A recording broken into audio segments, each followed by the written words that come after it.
Good evening, everyone, and welcome to this week's session of the Christian Mindfulness course. We had a wonderful week. I hope you're enjoying using these exercises throughout the week and that they're helping you.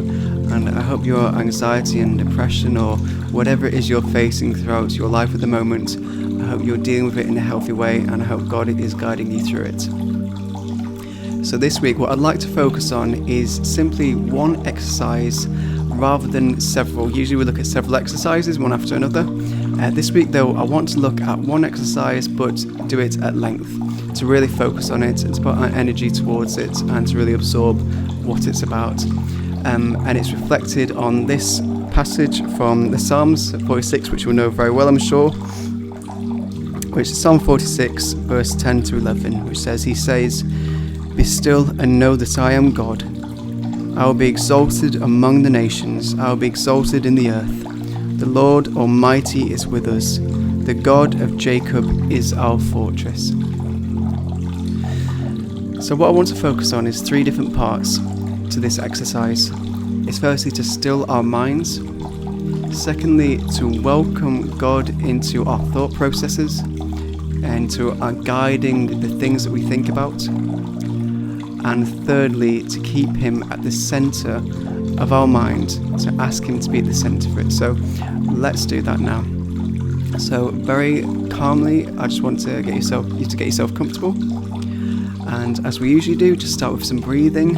Just do normal breathing. Just notice your breaths. Notice your chest rising and falling. Notice the movement of your shoulders. Notice the movement of the air flowing through your nostrils and your mouth. Enjoy the oxygen going around your body.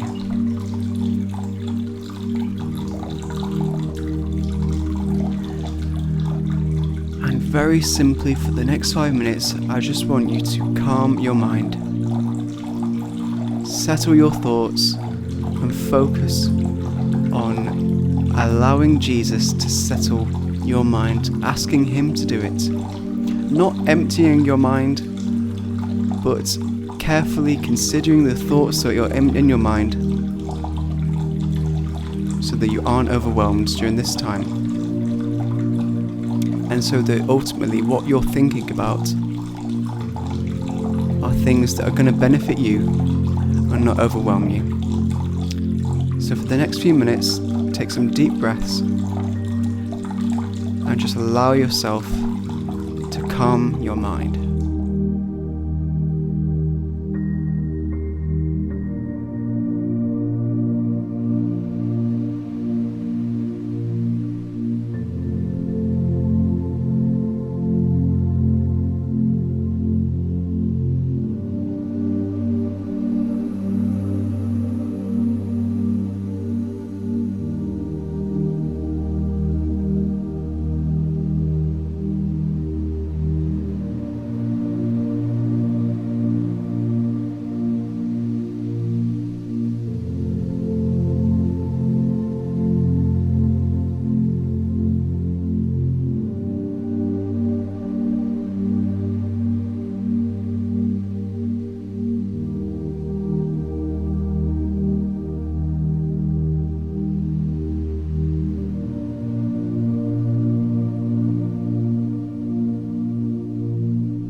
chance now to calm our minds, I want us to do the next part, which is to ask Jesus to be in our thoughts, in our mind, to ask him to guide us. And rather than doing a lengthy prayer, for this what I would like you to do is very simply just to think of a short prayer, or think of a sentence. Maybe it's a Bible verse, maybe it's the be still verse that I mentioned earlier. Maybe you want to focus on Jesus being on the throne, or his glory, or his majesty, or his kingship, and focus on one thing about him. And as you think about that thing, repeat it in your mind, allowing God now to be at the very centre of your thoughts, to guide you, to bless your thoughts, so that you're not overwhelmed, but so that everything that you're thinking about is Christ-centred.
having done that now, what I'd like you to do lastly is to continuing in that theme of God being at the centre of our thoughts. Spend a few minutes now being still in the presence of God, allowing Him to guide your thoughts, seeing what He says to you in this moment, and asking Him to continue to be at the centre of your thoughts from this moment onwards, so that ultimately, day by day, minute by minute, what we're thinking about in our lives aren't the anxieties and the burdens that are overwhelming us, but the calmness that our Lord brings to us when we be still with Him, recognise His presence is with us, and affirm and acknowledge in all its goodness that God is on the throne, that He is the God above all our anxieties and worries, that He is the God above our depression, that He is the shepherd, the light that leads our lives and guides our thoughts. So spend a few minutes now being still in God's presence, having that boldness to approach God and ask Him, Lord, continue to be in the centre of my thoughts. Replace my anxious thoughts with thoughts of your glory and how you are my King.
that's been helpful for you. Often we have very, very busy minds, and sometimes it's so wonderful just to calm our souls, to be in God's presence, and to take joy in this stillness, the peace that He brings into our hearts. I hope that's useful to you, and I hope you consider to use this when necessary, when you feel like it might be beneficial for you. Have a wonderful week. God bless. I'll see you next time for our last session next week.